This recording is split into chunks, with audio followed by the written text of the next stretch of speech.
नमस्ते दोस्तों, आप सभी का स्वागत है मेरे चैनल पर।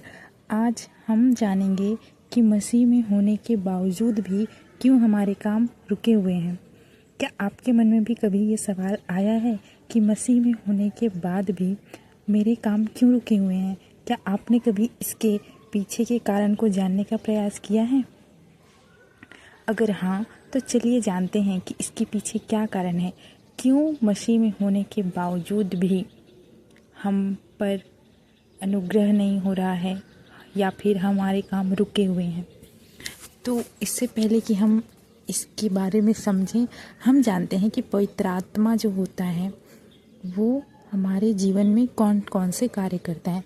तो जब हम पवित्र आत्मा के विषय में बाइबल में पढ़ते हैं तो प्रेरितों के 1 अध्याय के उसके 8 आयत को जब हम पढ़ते हैं तो उसमें बताता है कि पवित्र आत्मा हमारे संबंध में परमेश्वर के सामने गवाह बनता है। जी हाँ, जब आप कोई काम करते हैं, मान लीजिए आपने कोई अच्छा काम किया है तो भी, और अगर आपने कोई बुरा काम किया है तो भी, वह पवित्र आत्मा ही है जो परमेश्वर के समक्ष आपका क्या होगा, गवाह बनेगा।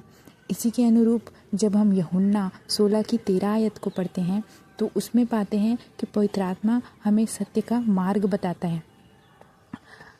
इसे हम कुछ इस प्रकार समझ सकते हैं कि मान लीजिए हम पर सत्य की आत्मा आई हो और हम कोई काम करने जा रहे हों और वो काम गलत हो, तो पवित्र आत्मा हमें वहाँ पर सत्य का क्या बताती है, मार्ग बताती है।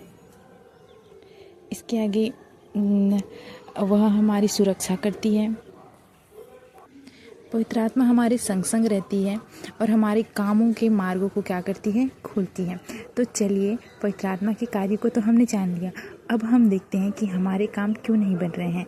तो 2 पल के लिए विचार कीजिए कि आप में ऐसी कौन सी गलतियां हैं जो परमेश्वर को नहीं पसंद है। जी हाँ प्रियो, हमारी कुछ ऐसी गलतियां हैं जिसके कारण परमेश्वर का अनुग्रह हमारे जीवन में नहीं रुकता और हमारे काम नहीं बनते हैं। तो चलिए देखते हैं ये गलतियाँ कौन कौन सी हैं। 2 पल के लिए आप अपने विषय में विचार कीजिए और सोचिए कि क्या आप अपने जीवन में प्रार्थनाओं को कर रहे हैं, और यदि हाँ, तो क्या आप उन प्रार्थनाओं में या अपने जीवन में, अपने पूरे दिनचर्या में पहला स्थान परमेश्वर को दे रहे हैं। यदि नहीं, तो प्रियो, यह एक निरादर है परमेश्वर का।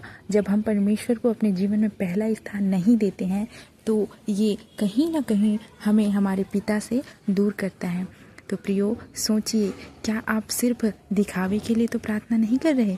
अगर ऐसा नहीं है तो आप अच्छे मार्ग में हैं और परमेश्वर आपसे बेहद प्रेम करता है।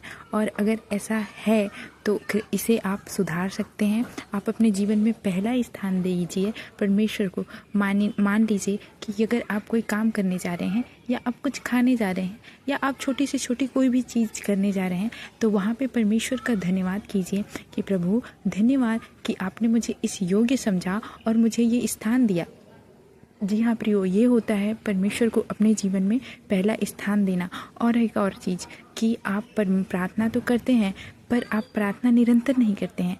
तो आपको निरंतर प्रार्थनाएं करनी होगी जिससे आप परमेश्वर की और करीब जाएं और उनके बातों को गहराई से समझ पाएं और अपने जीवन में अनुग्रह और प्रेम को ले पाएं। तो चलिए हम दूसरे कारण को समझते हैं।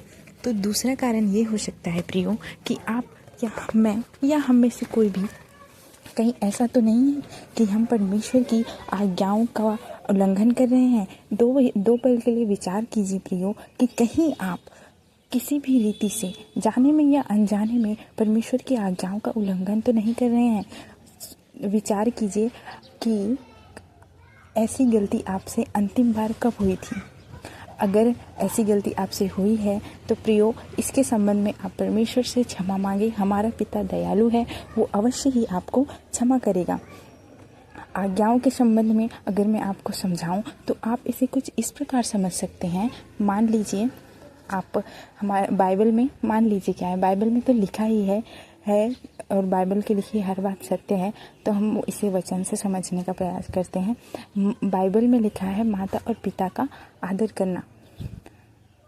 तो क्या आप अपने जीवन में माता और पिता का आदर कर रहे हैं?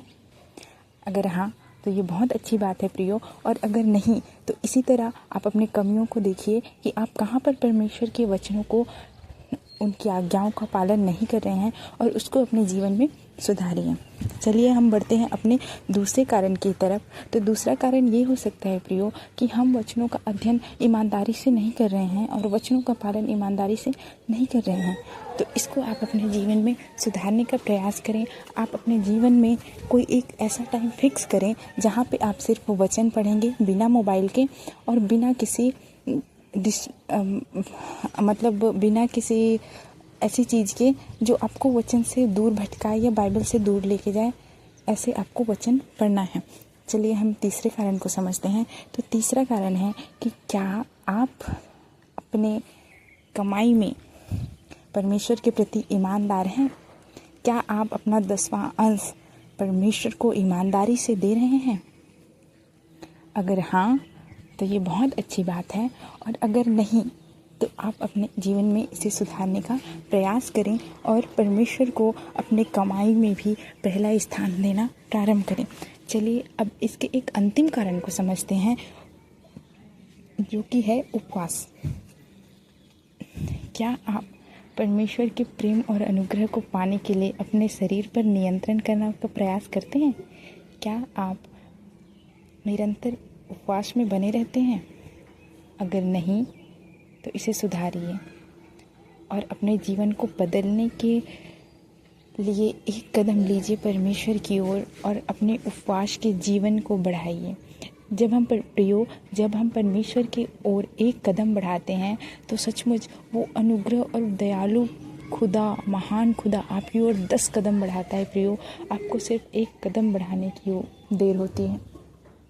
तो प्रियो, ये थे कुछ ऐसे कारण जिनके वजह से हमारे जीवन में जो बरकतें हैं वो नहीं रुकती हैं। और अगर इनमें से कोई एक भी कारण आपके जीवन में है तो आप उसे सुधार सकते हैं। परमेश्वर के निकट जाएं, परमेश्वर से क्षमा मांगें, पाप से तौबा करें और परमेश्वर से वाचा बांधें कि प्रभु मैं इन चीज़ों को दोबारा नहीं दोहराऊंगी, प्लीज़ मुझे क्षमा करें, और अपने जीवन को परमेश्वर की इच्छाओं के अनुरूप ढालें। फिर देखिए आपके हर एक बिगड़े हुए काम बन जाएंगे। प्रियो, आपको हमारा आज का वीडियो सुसमाचार कैसा लगा हमें कमेंट में ज़रूर बताएं। और अगर आप ऐसे ही और रोचक तथ्यों के बारे में जानना चाहते हैं तो हमारे चैनल को सब्सक्राइब ज़रूर करें। अगर आपके मन में अभी भी कोई सवाल है तो आप हमें कमेंट में बता सकते हैं। आप सभी को जय मसीह की।